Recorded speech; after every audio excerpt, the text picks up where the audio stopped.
Unscripted.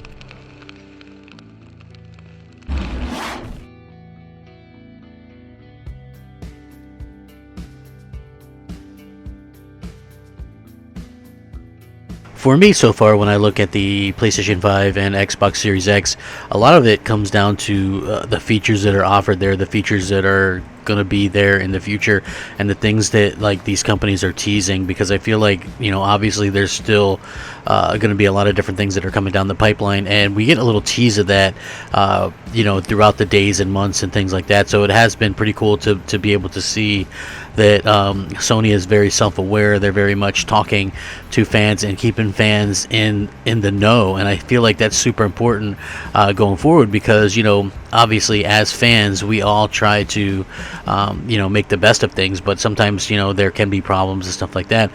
So it makes me happy that, you know, Sony, you know, and Microsoft to a lesser extent really kind of pay attention to what the fans are kind of requesting, and this is one of those kind of instances, because for me, a lot of what it comes down to with next generation so far has been the features, like the DualSense controller, for instance. I mean, that's a game changer in and of itself. You don't want to go back to like the other controllers after you use that, which is a bonus, because, you know, that's what Sony wants. They want people to really be invested into the PlayStation 5 and you know, get the most out of that. Now, when it comes to Microsoft, they basically went with the same controller with a share button, which is, you know, that's fine. I think the Xbox controller is good. Like, don't get me wrong. I do think that Xbox controller is a good controller.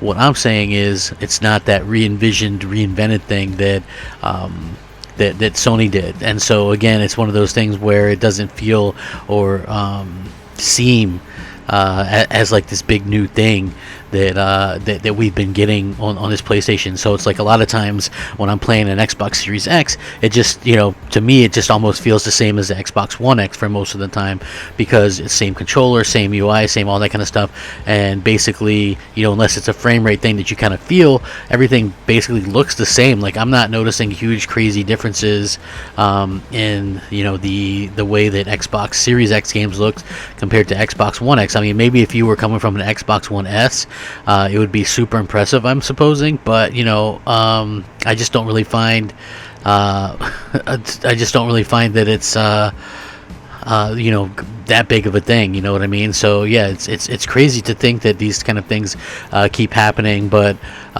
you know, again, this is such a great thing, such a interesting thing to hear about as well. So bravo to Sony for being able to go out there and kind of get these things done and kind of make these changes that realistically just kind of bring a totally different new outlook to gamers and gaming's lives and stuff like that. So I want to get into this video. Merry Christmas, everybody. Happy holidays. I'm Crapgamer, and this is Crapgamer Reviews, back with yet another video. Thank you so much for checking it out. I really do appreciate it. Please like, share, subscribe. I would appreciate that as well. It helps out the channel, and it means a lot to me personally. If you're looking for a way to help out a small little crappy channel like mine, the best way to do it, a simple like. It's free for you guys to do, but it means an awful lot to me.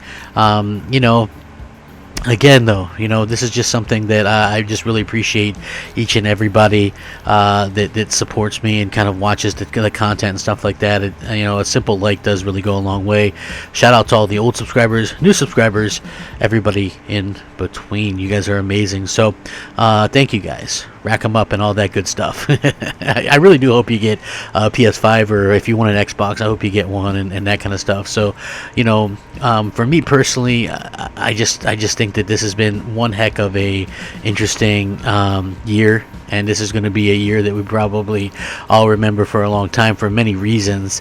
For me personally, like I said, I've mentioned this before, sort of a mixed bag. You know, I got over some things. I got married. I got, you know, there's some definitely good in there, but then obviously there's the bad when you look at some of the situations with obviously lockdown and what's going on and things like that. Obviously those are sort of bad things to take into considerations and things like that. But, you know, Sony is always updating and stuff like this, saying and letting us know, and we have a little bit of an update from a game that I'm actually looking forward to. And I know I'll get a hate for saying this or whatever, because they'll go, oh, I didn't know you like cartoon games or AA games or whatever.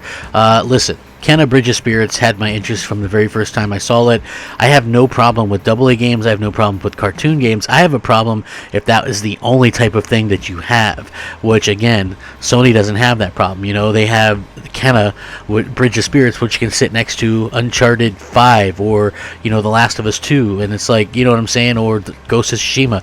So it's like they have a good mix of AAA, AA, indie, that kind of stuff. I think that's very key to keeping your consumer base happy. So we did get an update on this. Co-creator have revealed the game's PS5 DualSense features and actually talk about the DualSense, calling it the true game changer for next generation.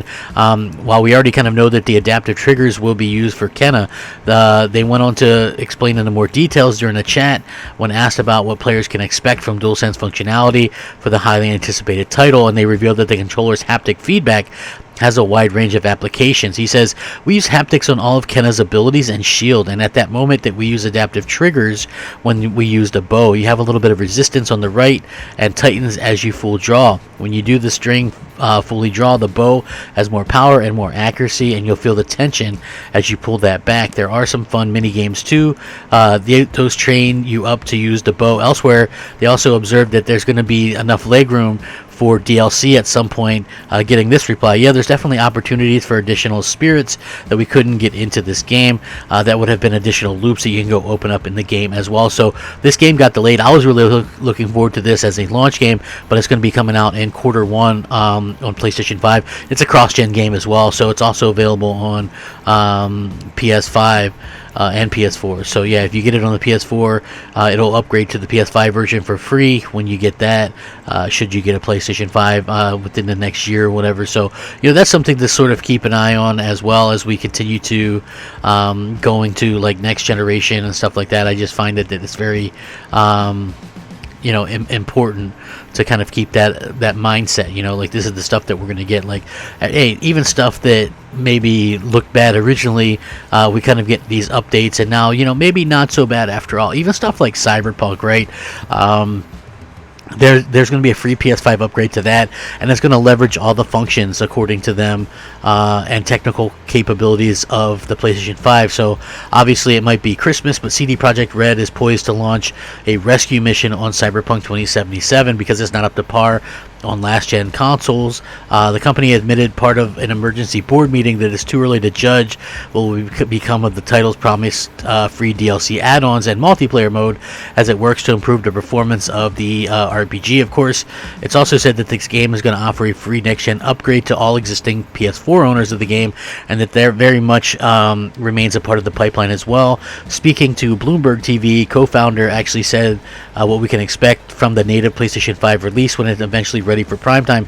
He says, with the PlayStation 5 update, next gen update, we'll use all the functionalities or the new functions and technical possibilities provided by the new platforms, meaning that the activity card integration for Access and Quest, DualSense support, and vastly improved visuals with ray tracing. Still, we probably will be waiting a little bit longer for the upgrades, longer than we'd anticipated, as the company is still kind of bogged down with the current releases. Here's the thing, I heard the game is good. Most people that I know that have played it actually really they really like the game, which I think is cool, right? And I think that's great. I think that, hey, that's a really cool thing.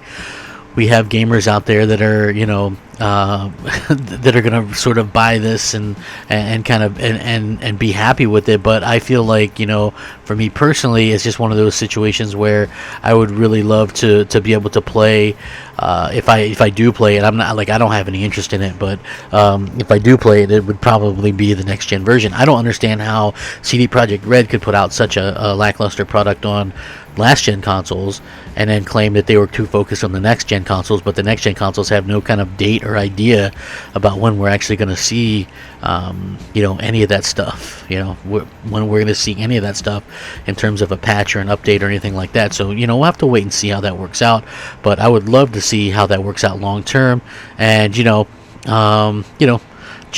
to see how that kind of does everything exactly the way that we kind of wanted to. I do, because I don't want to see games do bad. Some people do, because some people can be sick or whatever, but I don't want to see games do bad. I think CD Projekt Red's a good developer.